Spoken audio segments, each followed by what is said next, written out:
안녕하세요. 저는 70대 초반의 여성으로 아들 셋을 두고 있어요.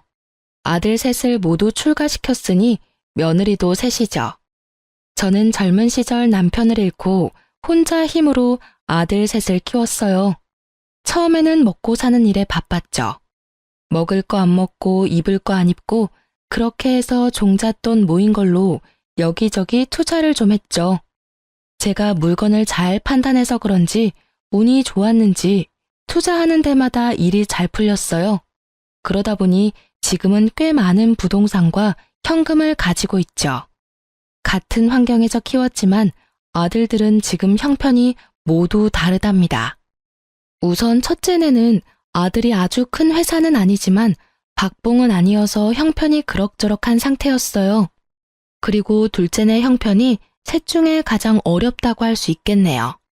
둘째는 중소기업에 다니고 있었는데 월급이 정말 쥐꼬리예요. 그나마 불행인지 다행인지 아이가 없어서 두 내외가 빠듯하게 먹고 사는 형편이었어요. 셋째네, 우리 아들 셋 중에서 가장 부유하게 사는 아들이에요. 아들 며느리가 같이 큰 고깃집을 하는데 꽤 큰 돈을 만지는 것 같더군요. 사람마다 성격이 다른 것은 당연하겠지만 우리 며느리들 정말 다 개성이 뚜렷한 아이들이었어요. 우선 맏며느리는 제가 보기엔 정말 맏며느리다웠답니다. 가장 경우에 밝았고 아래 동서들을 나름대로 컨트롤하려고 노력했죠. 둘째 며느리는 뭐랄까 참 착한 아이예요. 무슨 일에든 불만을 표현하거나 자기를 내세우지 않는 아이였죠. 그리고 셋째 며느리, 욕심이 있어야 돈도 많이 버나 봐요. 아주 욕심이 많은 아이랍니다.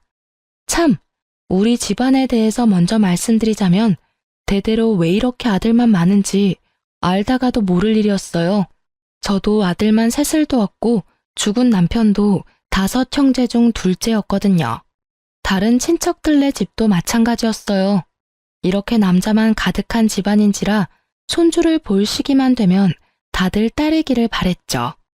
남들은 아들을 낳지 못해 야단이라는데 우리 집안에서는 딸 하나가 아쉬웠답니다. 우리 큰며느리도 아들만 둘을 두었죠. 저도 손주 둘 중에 하나만이라도 손녀였으면 얼마나 좋았을까 싶었답니다. 사정이 이렇다 보니 며느리들이 참 딸 같고 예쁘기도 해서 저는 며느리들에게 그렇게 엄격한 시어머니는 아니었어요. 그저 모든 것을 며느리들이 알아서 하게 두었고 슬쩍슬쩍 하는 짓들을 보고 있는 정도였죠. 며느리들은 모두 혼자 사는 저에게 마음을 많이 써주더라고요. 그런데 그 중에서도 유난히 신경 써주는 아이는 바로 셋째였어요. 셋째는 집에 제사나 명절 등 행사가 있을 때 와서는 다른 두 며느리처럼 열심히 일에 매달리는 것이 아니라 저한테 매달리다시피 하면서 입안에 혀처럼 구는 것이었죠.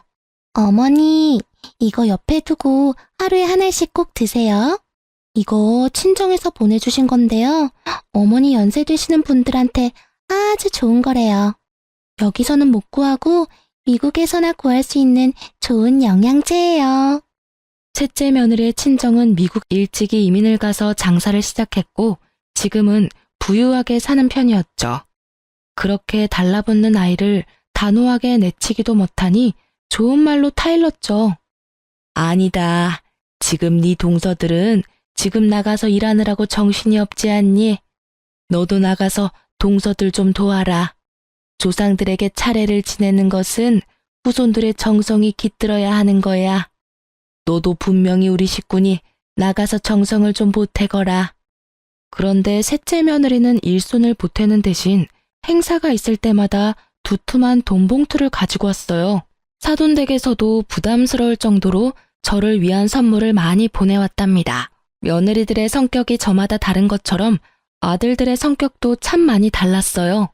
그 중에서 가장 부부싸움을 많이 하는 집은 첫째네였어요. 장남이 그럭저럭 회사에 다니고 있었지만 아들 둘을 키우기에는 역부족이었어요. 생활비와 아이들 교육비에 돈이 부족했는지 서로 싸우기도 엄청 싸우더라고요. 돈이라도 넉넉했으면 부부 사이가 더 좋았을까 싶지만 어쩔 수 없이 큰며느리가 아름아름 부업을 찾아 하기도 하더라고요.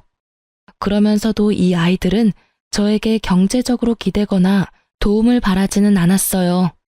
마음에도 없는 효도를 하면서 제 재산을 미리 나눠달라는 얘기도 일절하지 않았답니다. 딱한 사정을 알게 되고는 제가 몇 번이나 도와주려고 했는데 첫째라 책임감이 남다른 우리 장남이 지금은 괜찮다며 나중에 더 힘들 때 도와달라며 좋게 거절하더라고요. 첫째 애들은 많이 다투는 소리가 들리지만 반대로 둘째네는 아직 아이가 없어서 그런지 부부싸움도 한 번 안 하고 둘이 알콩달콩한 결혼 생활을 즐기더라고요.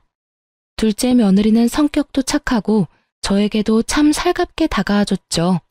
자식이 없으니 둘이 벌어서 생활하기에는 부족함이 없는 형편이었죠. 그런데 문제는 막내 며느리였죠. 아주 욕심쟁이 샘쟁이였어요. 뭐든지 많이 갖고 싶어 했고 남에게 지는 것은 싫어하는 성격이었어요. 가족 행사가 있을 때마다 얌체같이 쏙 빠지면서 돈으로 퉁치려는 셋째를 보고 쟤를 어쩜 좋을까 한숨만 나오더라고요. 동서, 아버님 제삿날에 또 늦게 온다는 거야? 도대체 뭘 믿고 이렇게 집안 행사 때마다 뒤로 빠지는지 모르겠네. 혼자 빠지려고 머리 쓰지 말고 시간 맞춰 어머님 댁으로 와. 알겠지? 아유, 형님. 사업에 할 일이 얼마나 많은데요. 알바생을 쓰고 있는데도 가게가 어쩜 바쁜지 손이 모자라요.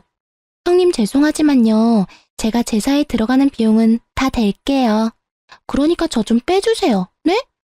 그럼 다음에 또 연락드릴게요, 형님. 큰며느리가 며칠 앞으로 다가온 남편의 제사 문제를 의논하러 집에 왔다가 막내 며느리와 하는 통화 소리를 엿듣게 되었죠. 나이도 많은 형님인데 어린 막내가 어쩜 저리 약을 올리는지 참다 못한 큰며느리가 제게 말하더라고요. 어머니, 막내 동서 정말 이제는 못 봐주겠어요. 어머니께서 따끔하게 야단 좀 치셔야 될 것 같아요. 아유, 그래, 알았다. 내가 짬을 봐서 잘 얘기해보마. 남편의 제삿날에도 돈으로 퉁치고 와서 절만 하고 가려는 셋째 며느리가 저도 솔직히 미웠어요.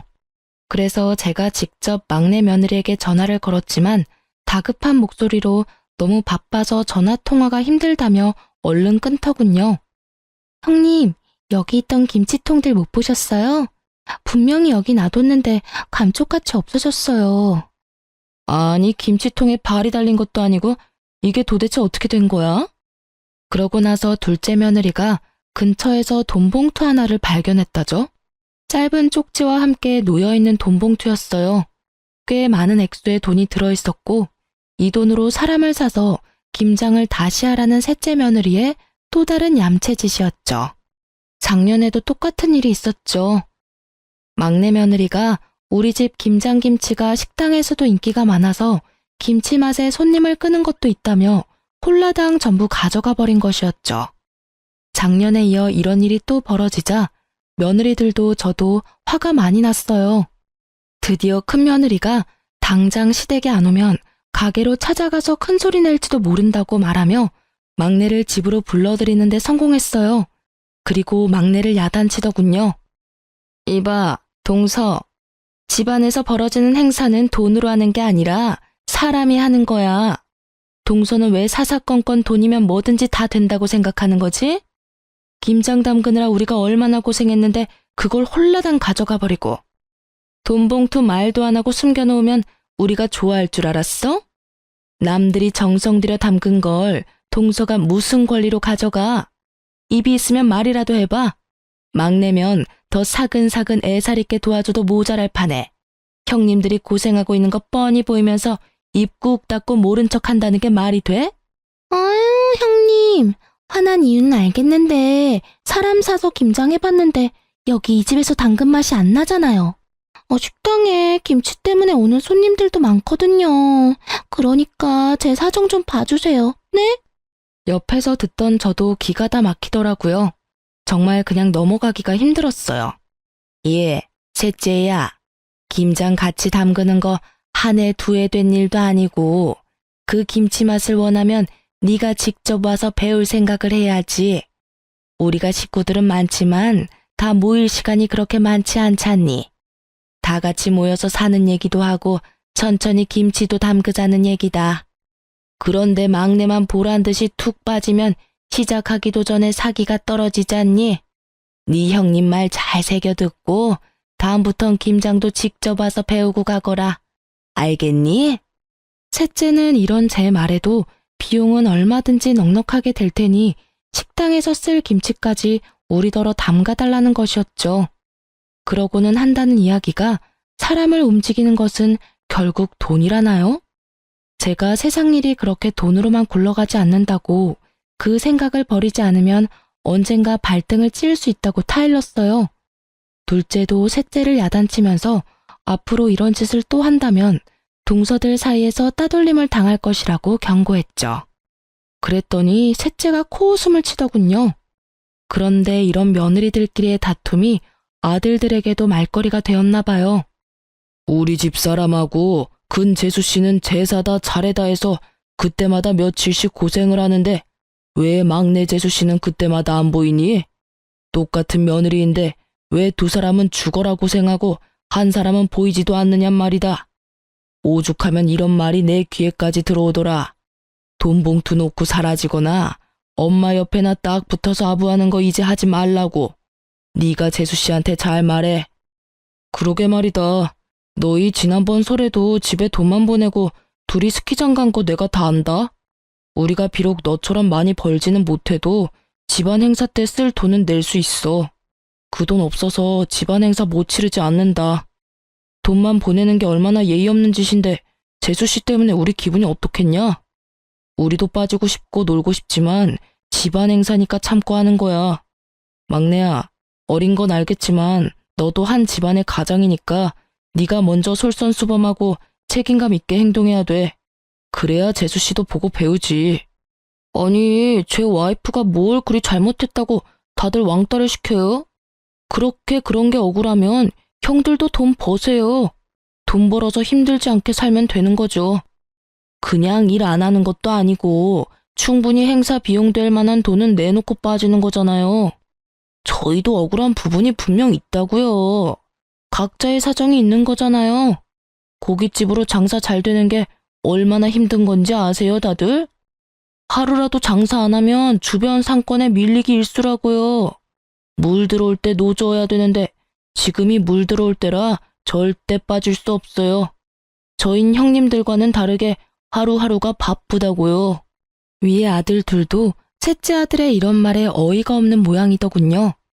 저 역시 평상시에 아이들의 다툼에 그다지 끼어드는 편이 아니었고 셋째 아들에게 제 생각을 이야기해봤자 별 소용이 없겠다는 생각에 그냥 듣고만 있었어요. 그리고 답답해서 잠시 현관문 밖으로 나갔다가 앞집 손녀딸을 보게 되었죠. 명절날이나 다른 행사 때 우리 집은 그야말로 난장판이었어요.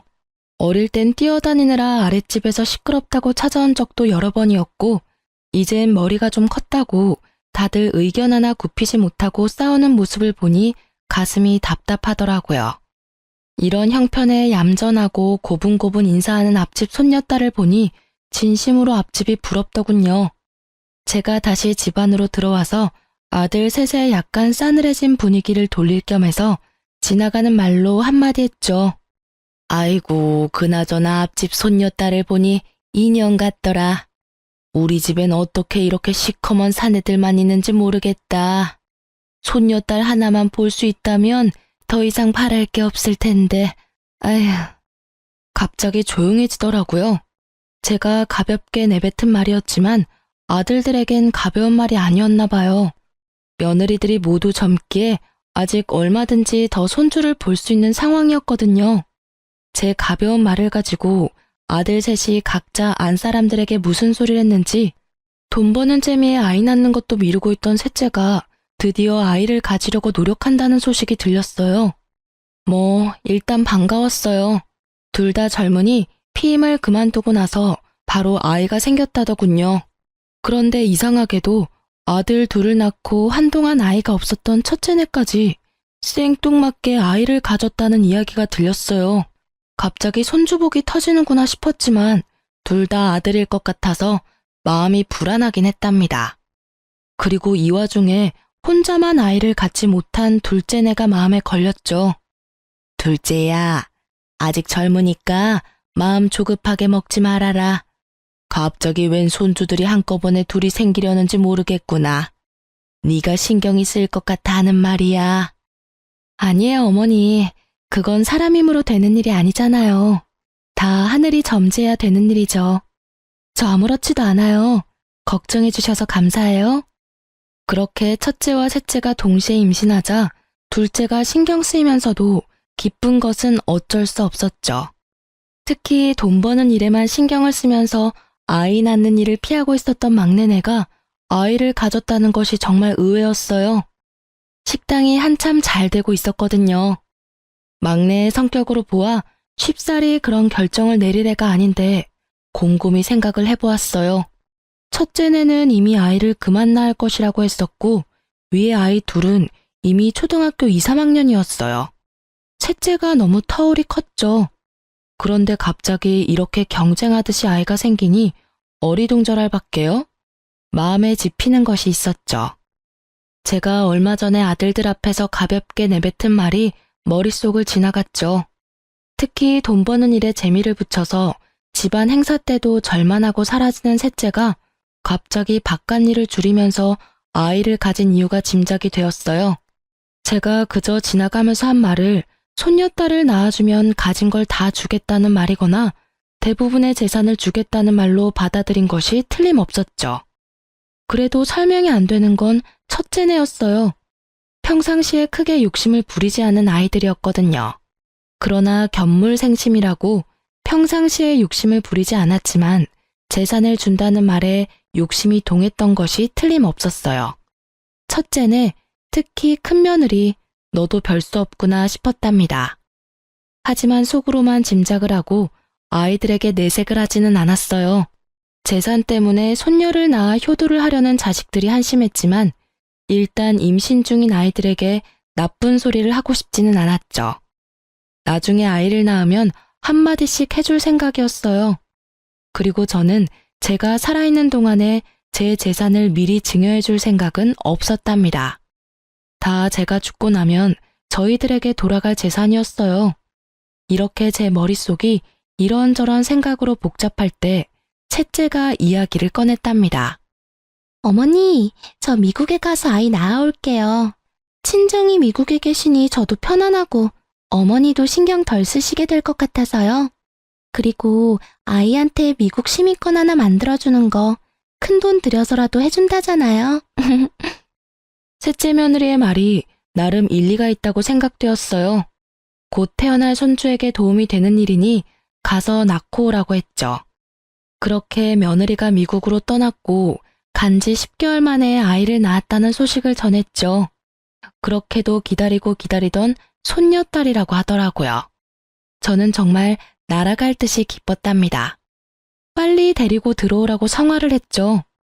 며느리가 드디어 아이를 데리고 들어왔어요. 정말 예쁜 공주님이더군요. 기쁜 마음에 친척집 여기저기에도 전화를 걸어서 자랑을 하기 바빴죠. 그리고 비슷한 시기에 임신을 했던 첫째도 아이를 낳았는데 역시나 또 아들이었어요.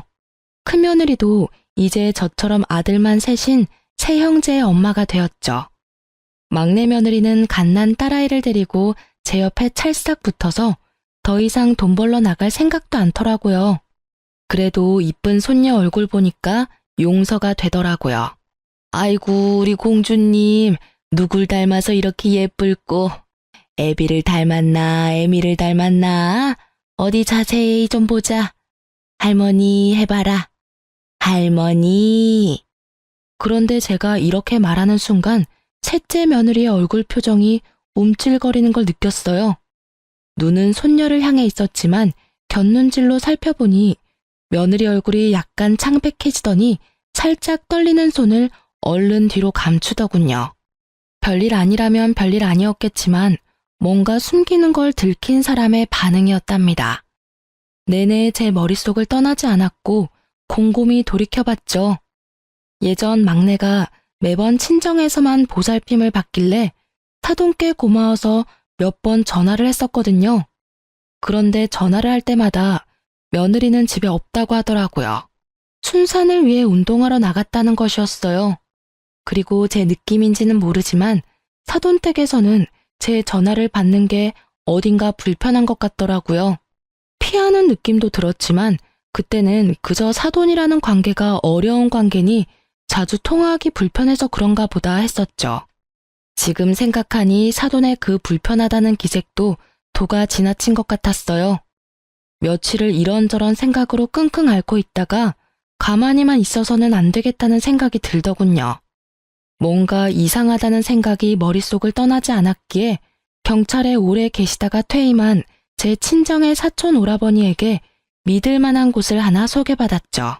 우선 며느리의 행적을 캐기로 결정하면서도 제가 며느리의 표정을 잘못 읽은 것이 아닐까, 괜한 일을 하는 것이 아닐까 하는 생각이 저를 착잡하게 만들었어요.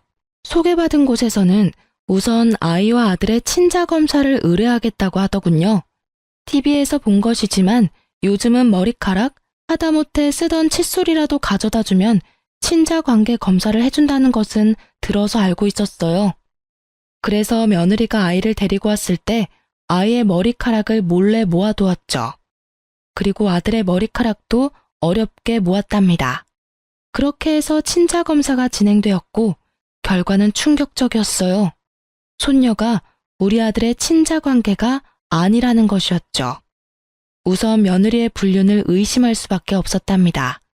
저는 충격에 며칠 동안 식음을 전폐하다가 우선 며느리를 불러 직접 물어봐야겠다고 생각했죠. 아무것도 모르는 막내 내외가 아이를 안고 집으로 들어서더군요. 그런 셋째 앞에 제가 그 검사의 결과지를 내밀었죠. 막내 며느리의 얼굴이 파랗게 질리면서 서 있을 힘도 없는지 그대로 주저앉아 버렸죠. 도대체 왜 이런 일을 저지른 거냐? 막내 너, 솔직히 풀어보거라. 저 아이가 네가 밖에서 딴짓을 해서 낳은 아이가 맞느냔 말이야. 아들, 너 왜 놀라지 않는 거니? 설마 너도 알고 있는 사실이니? 빨리 말해보거라. 우리 핏줄도 아닌 아이를 왜 네가 키워주려 했냐는 말이다. 어머니, 저 다른 남자 만난 적 없어요. 그 점에선 저 결백해요.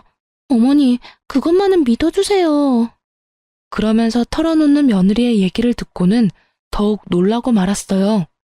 이 일을 계획하고 실천에 옮기도록 한 것이 다른 사람이 아닌 아들이라는 것이었죠. 사실을 따져 물었어요. 아들이 아무 말 없이 바닥을 보고 있더군요. 그리고 흥신소에서는 또 새로운 소식을 알려왔어요. 며느리가 임신을 하고 출산을 하기까지 미국에 있었다는 것이 거짓이었다죠. 그 기간 동안에 며느리의 출입국 기록이 없다는 것이었어요. 귀신에 홀린 것 같다는 생각이 들더군요. 여기까지 듣자 눈앞이 캄캄해지면서 다리에 힘이 다 풀렸어요. 그러니까 임신하지도 않은 아이를 임신했다고 했고 당연히 국내에서 출산을 할 수가 없으니 원정 출산을 하겠다고 한 거였어요. 막내 며느리가 국내 어딘가에 아주 교묘하게 숨어버리고 10개월이 지나기를 기다리면서 그 사이에 아이의 입양을 추진한 것이었죠. 그러니까 결국 셋째가 손녀딸이라고 데려온 아이는 입양하라는 결론이었어요. 결국 제가 지나가면서 한 말을 가지고 저희들끼리 오해를 해서 빚어진 참담한 효도 경쟁의 결과였죠. 그러고 보니 비슷한 시기에 맏며느리가 위에 두 아이와 터울도 있는데 갑자기 또 아이를 가졌다는 것도 이상했죠. 과연 우연의 일치일까요? 맏며느리를 우선 불러서 물어보았죠. 저희는 이제 아이를 그만 낳으려고 애들 아빠가 단산 수술을 했었어요. 그런데 갑자기 아이가 생겼어요, 어머니. 이상하긴 했지만 이미 생긴 아이를 어떻게 하겠어요? 이 말도 듣기에 따라서는 며느리가 딴짓을 했구나 싶기도 한 말이었어요. 하지만 이 말을 전혀 아무렇지도 않게 하는 큰며느리에게서 한치의 의심도 느낄 수가 없었죠. 그래서 소개받은 사람들에게 큰아들 내외에 대해서도 조사를 부탁했어요. 그런데 흥신소 사람들은 큰아들과 며느리 둘 다 일상에서 전혀 벗어나지 않고 있다더군요. 저는 이번에 큰아들을 따로 불렀어요. 큰아들은 이 우연과 관련이 있을 것 같았거든요. 엄마, 그게 있잖아요. 제가 집사람하고 상의 없이 단산 수술을 한 것을 풀어버렸어요. 그래도 아들이나 딸이나 반반 가능성은 있는 거잖아요. 그래서 50% 확률에 기대본 거예요, 엄마. 잘못했어요. 엄마, 제가 진짜 잘못했어요. 이 말을 듣고 저는 정말 큰아들이 한심해서 한숨이 저절로 나왔답니다. 아이는 부부가 합의해서 낳는 거지 어떻게 한쪽이 일방적으로 아이를 갖게 한다더냐. 막내만큼 나쁜 방법을 쓴 것은 아니지만 너도 결국은 똑같구나. 상속될 재산을 바라고 내가 원하는 것을 해주려 한 거였어. 셋째가 욕심이 많다는 것은 알았지만 믿었던 네가 그럴 줄은 정말 몰랐구나. 큰아들이 고개를 떨구고 눈물까지 떨구더군요. 본인의 잘못을 인정하는 것으로 보였죠. 몇 번을 더 제게 잘못했다고 빌더군요. 그런데 큰애네 집에서 그 이후에 난리가 벌어졌다죠. 큰며느리가 짐을 싸서 갓난아이만 두고 친정으로 가버렸다는 것이었어요. 어떻게 나하고 의논도 없이 풀어버려요? 자식 하나 키우는 게 화분 하나 들여놓는 것 같이 생각되는 모양인데 어디 당신 혼자 아이들 한번 키워봐요. 나는 이제 모르겠으니까. 지금 처지가 그냥 그렇고 그래서 답답한 마음에 그랬어.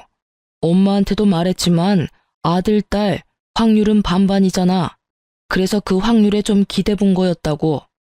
제발 이러지 말고 집으로 가자. 응? 확률? 아이가 무슨 로또인 줄 알아요? 지금 우리 처지로 있는 아이 둘도 키우기 빠듯한 거 알잖아요.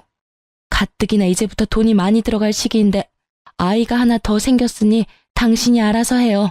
아무튼 당신이 벌인 일이니까 알아서 책임지겠죠. 딸 키우는 것보다는 아들이 돈은 덜 들잖아. 그리고 낳아놓으면 어떻게든 자라기 마련이라고. 이 말 같지 않은 말에 드디어 베개가 날아들었다지요. 도저히 말도 못 알아듣고 사태의 본질을 알지 못하는 아들에게 며느리가 단단히 화가 난 것이었죠. 아들이 몇 번을 더 가서 싹싹 빌었고 결국 일주일 뒤에 며느리를 데리고 오는데 성공했어요. 아들 복이 터진 집안에 하나 더 생겼다고 크게 다를 것도 없어요. 당신이 쓸데없는 욕심을 부린 데에 너무 화가 나서 이대로 헤어져 버릴까 생각도 했지만 아이들 생각해서 그냥 넘기기로 했어요. 그 대신 회사 끝나면 밤에 나가서 대리운전이라도 뛰어요. 둘도 힘든데 셋을 키우려면 지금 이대로는 절대 안 돼요. 당신이 저지른 일이니 그렇게 해서라도 책임을 져요. 큰아들이 그렇게 하겠다고 넙죽 엎드렸다는 것이었어요. 큰며느리가 오해를 불러일으킬 만한 제 말에 아들이 견물생심의 욕심을 부렸다는 것을 이해했던 모양이더라고요. 이렇게 손주들을 둘러싸고 집안이 온통 북적북적할 때 이 일에 대하여 참견하지 못하고 조용히 있는 사람들이 있었어요. 바로 둘째 아들 내외였죠. 그런데 이 손주 파동이 시작될 무렵에 둘째네가 저한테 와서 한 이야기가 있었어요. 그때 둘째 아들과 며느리가 하는 말에 저는 한 번 더 놀랐고 가엾어서 눈물을 흘렸답니다. 어머니, 제가 아이를 못 갖는데요. 이 사람한테는 문제가 없고요.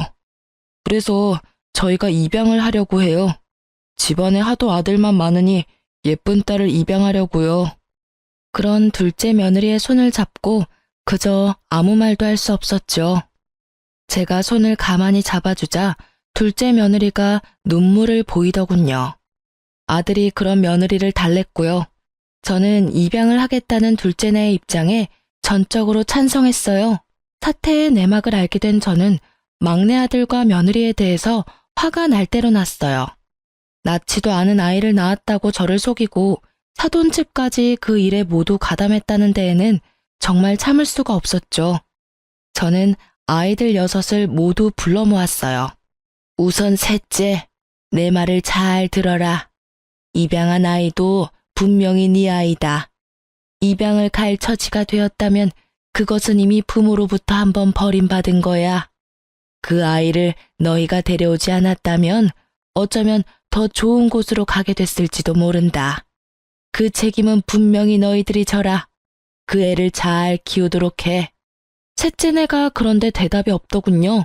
제가 재차 아이한테 미안한 것을 알고 잘 키우라고 말해도 대답이 없는 것이었어요. 이렇게 해서 셋째네가 가짜 손녀를 만들어 가지고 왔다는 것이 마지네와 둘째네에게까지 알려지게 되었죠. 하지만 막내 아들은 여전히 뉘우칠 줄 모르고 말하더군요. 형들도 솔직히 말해보세요. 엄마가 가진 재산 다 준다고 했잖아요. 그 말에 혹하지 않을 사람이 누가 있어요? 엄마 재산이 한두 푼도 아니고 말이에요. 형들이 정말 나 같은 생각을 전혀 안 했다고 할 수 있어요? 큰아들이 부끄러운지 먼저 고개를 숙이더군요. 그렇지만 동생에게 할 말은 하더라고요. 엄마 말씀을 요즘 와서 곰곰이 생각해 보니 엄마가 손녀를 보게 해주면 모든 재산을 다 준다는 말씀이 아니었어. 나 역시도 그렇게 착각을 했었다. 그런데 내가 그 생각이 잘못됐다는 걸 어떻게 알았는 줄 아니? 우리 엄마라는 분을 알기 때문이야. 결코 재산을 내걸고 효도를 부추기는 분이 아니라는 말이다. 거기까지 생각이 되니까 내가 정말 미련했구나 싶었다. 그런데 아무리 엄마 마음을 헤아리지 못한다 해도 어떻게 낳지도 않은 아이를 낳았다고 해서 데리고 올 생각을 해. 둘째 아들도 셋째 아들에게 한마디 했죠. 너하고 재주씨가 이런 일까지 벌일 줄은 정말 몰랐다. 너희들은 아이를 가지고 싶으면 피임만 끊으면 되는 사람들이잖아. 우리는 손녀가 아니라 아들만 줄줄이 낳는다고 해도 우리 피를 이은 아이를 가질 수가 없어. 처가에서 나한테 미안해 하셨지만 그건 이 사람이나 처가 잘못이 아니잖아. 그래서 정당하게 입양을 결정했던 거야. 너희들이 정말 자식이 갖고 싶어도 못 갖는 그 심정을 알기나 하냐? 둘째 며느리와 큰아들 내외의 눈시울이 붉어지더군요. 큰며느리는 갓난아들을 안고 있었고 셋째는 어디다 아이를 맡기고 왔는지 아이는 데리고 오지 않았더라고요. 이 순간에 갑자기 제 가슴이 덜컥 내려앉은 것은 왜일까요? 다들 킨 마당에 혹시라도 파양이라도 하지 않을까 덜컥 걱정이 되었죠. 애미가 이미 말했지 않느냐? 그 아이에 대한 책임이 있다고 말이다. 다시 말하마. 그 아이는 틀림없는 너희 아이고 내 손녀딸이야. 도대체 그 아이가 무슨 죄를 지어서 돌도 되기 전에 2번이나 버림을 받는단 말이냐? 이어서 둘째 며느리도 걱정이 되는 말투로 셋째에게 말하는 것이었죠. 평상시에 입을 잘 열지 않지만 입만 열었다 하면 전곡을 찌르는 둘째였어요. 동서, 만일 이 일이 들키지 않고 동서가 착각한 대로 어머니가 한 재산 떼어주셨다면 동서 그 아이 계속 키웠을 거 아니야. 적어도 어머니가 살아계실 때까지는 그 아이를 키웠겠지. 그치만 그 후에 어머니가 세상에 없으면 물건 버리듯이 가볍게 버릴 생각을 한 거 아니지 설마? 진짜 너네가 사람이야? 짐승도 그렇게 생각 안 해. 제발 내 말이 아니라고 대답해. 어서. 셋째네가 굳이 부정을 하지 않았고 제 가슴에 아주 바위덩이가 올라앉아 버렸죠.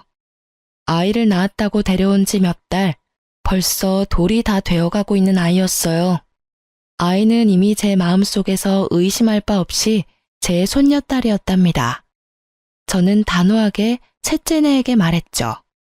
만일 너희가 저 아이를 파양한다는 나쁜 생각을 한다면 너희는 내 아이들이 아니다. 너넨 이제 다 큰 성인이란 말이다. 자기가 한 일에 대해서는 당연히 책임을 져야 하는 거야. 혹시라도 그 아이를 버리면 내 눈에 흙이 들어가기 전까지 둘 다 내 앞에 나타날 생각은 하지 말아라. 제 품에 안겨 방긋방긋 웃고 있는 손녀딸이 생각나면서 제 눈에도 눈물이 고였죠. 그 아이를 제 품에서 떼어놓다니요. 도저히 못할 일이었어요. 셋째네는 결국은 제가 원하는 답을 주지 않은 채 자리를 떴어요. 그렇게 그날의 가족 모임이 파했고 그렇게 셋째네에게서 본 손녀에 대한 생각으로 마음고생이 심하던 중 둘째네가 예쁜 딸을 입양해 데리고 왔더군요. 까맣고 맑은 눈이 반짝이는 정말 예쁜 손녀딸이었죠. 아이고 예쁘기도 해라. 아가, 얘가 너를 많이 닮은 것 같구나. 눈매하며 인매가 너를 닮았어. 둘째 며느리가 엷은 미소를 짓더군요. 하지만 마냥 기뻐할 수만은 없었어요. 그렇게 둘째네 손녀에 대해서 정을 들이고 있을 무렵 결국은 셋째네가 손녀를 파양할 것이라는 말이 다른 두 며느리를 통해서 제게 들려왔어요.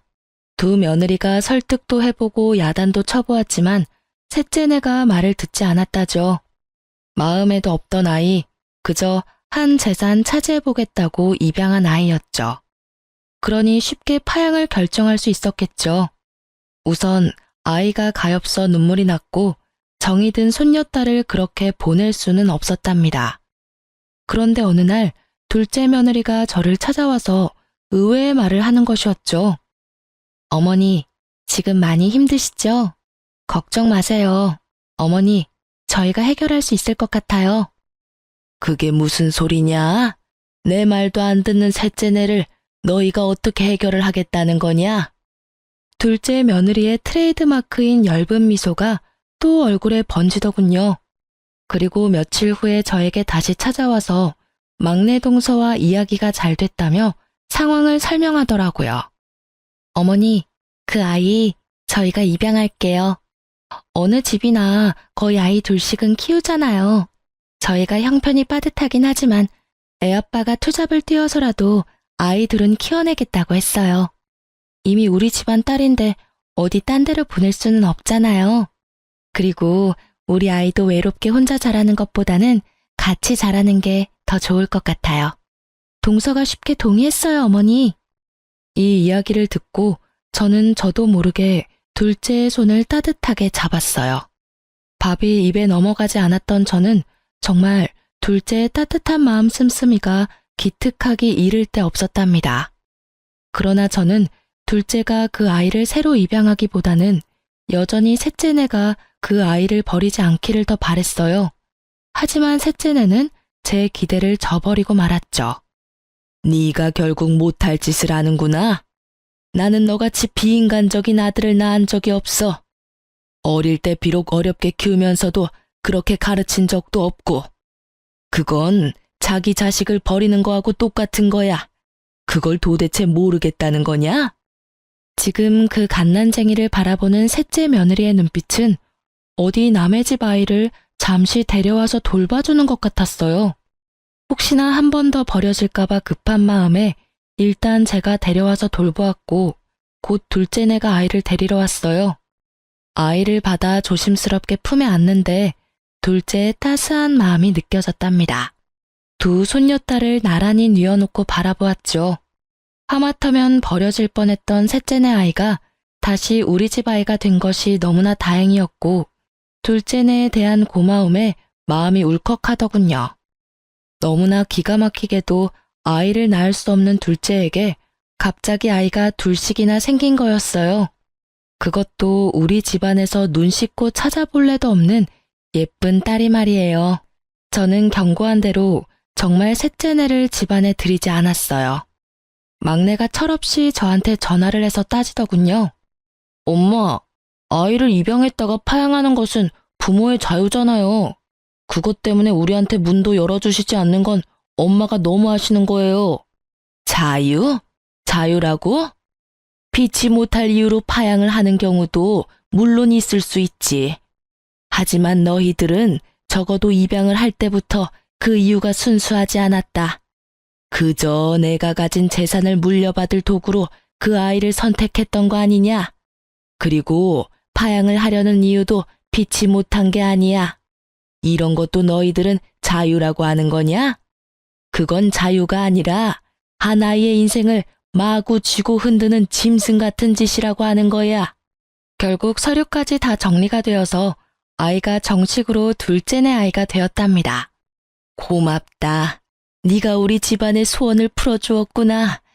정말 미안하고 고맙다, 아가. 제 평생에 아이는 없을 줄 알았는데 하나가 생기니 하나가 또 생기네요. 이 아이 둘은 제 가슴으로 낳은 아이예요. 잘 키울게요, 어머니. 제가 계속 셋째네를 외면하며 안 보려 하니까 셋째 아들이 별 희한한 말을 입에 담더군요. 제가 죽고 나서 두 형에게만 상속이 된다면 소송을 불사할 거라고 말이죠. 저는 이 말에 셋째 아들에 대해서 정말 머리끝까지 화가 치밀었답니다. 세상 일이라는 것이 참 희한하다는 생각이 들더군요. 집안에서 그토록 보고 싶어 하던 손녀딸을 아이를 낳을 수 없는 둘째가 둘이나 안겨준 셈이 되었으니 말이에요. 아이를 낳을 수 없다는 진단을 받았을 때 그 여린 것의 마음이 어땠을지 짐작이 가더군요. 세내에서 늦게 본 아들과 입양한 손녀 둘. 이 아이들이 무럭무럭 자랐어요. 큰아들은 정말 대리운전까지 하면서 셋이나 되어버린 아이들을 키우려 부단히 노력하고 있죠. 그리고 둘째네, 아이 둘을 키울 형편이 아니었어요. 며느리도 직장을 알아보아 취직을 했답니다. 아이 둘은 저와 큰며느리가 돌아가며 봐주었어요. 저는 그런 둘째에게 제가 가지고 있는 현금의 일부를 증여해 주었답니다. 큰아들네에게도 조금씩 도움을 주고 있어요. 둘째네는 자신들의 힘으로 키워보겠다고 했지만 저는 어릴 때 엄마가 같이 있어주는 것이 아이들을 위해서 더 좋을 거라고 판단했어요. 그래서 직장에 나가지 말고 아이들에게만 신경을 쓰라고 굳이 아이들의 양육비로 돈을 주었죠. 그런데 그렇게 잘 나간다던 셋째 아들의 사업이 갑자기 전 세계적으로 유행한 감염성 질병 때문에 된소리를 맞았다는 말이 들리더군요. 우리 셋째네뿐만 아니라 사람들이 모여야 장사가 되는 사업 특성상 자영업자들의 생계가 모두 막막한 지경에 처해버린 거죠. 그것은 미국의 사돈댁까지도 예외가 아니었다고 했어요. 심지어 제가 신경통 때문에 자주 가던 사우나까지 갈 수가 없게 되어버릴 정도였죠. 결국 셋째가 저에게 손을 벌리더군요. 큰 잘못을 저질렀지만 그래도 자식이라고 제 마음이 왜 흔들리지 않았겠어요. 하지만 여러 번 고심한 끝에 저는 셋째의 부탁을 들어주지 않기로 결정했어요. 아직 손녀딸 문제에 대해서 잘못했다는 기색이 없는 아이들이었죠. 그런 아이들에게 자신들의 노력도 없이 뭔가 생기는 것이 그 아이들을 위해서도 좋지 않다는 생각이 들더군요. 막내가 여러 번 도움을 청했지만 저는 식당 문을 닫고 나중에 포장마차부터 다시 시작하는 것까지 각오하라고 했어요. 그렇게 스스로의 힘으로 다시 일으켜보라고 했죠. 세월은 무심하게 흘러서 새로 태어난 새 손주가 무럭무럭 자랐고 어느덧 초등학교에 입학할 나이가 되었어요. 저도 이제는 팔순을 바라보는 노인네가 되었죠. 자식을 포기한다는 일, 참 어려운 일이더군요. 셋째네를 그렇게 내치고 저는 참 많이 울었어요. 여전히 제 재산에 대해서 소송이니 뭐니 하는 말을 입에 담고 있지만 그래도 저는 그 아이들이 우선 잘못을 뉘우치고 사업을 자신들의 힘으로 다시 일으키기를 바라고 있어요. 지금까지 제 아들 일이라 정말 창피하지만 가짜 손녀를 만들어서 원정 출산으로 꾸민 철없는 셋째 아들네 이야기를 들려드렸어요. 그리고 정말 기가 막히게도 이 이야기는 또한 아이를 낳을 수 없는 며느리가 손녀를 둘이나 안겨준 제게는 참 뭉클한 사연이랍니다. 여러분도 오늘 하루 따뜻한 하루 되시길 바랍니다. 긴 글 읽어주셔서 감사합니다.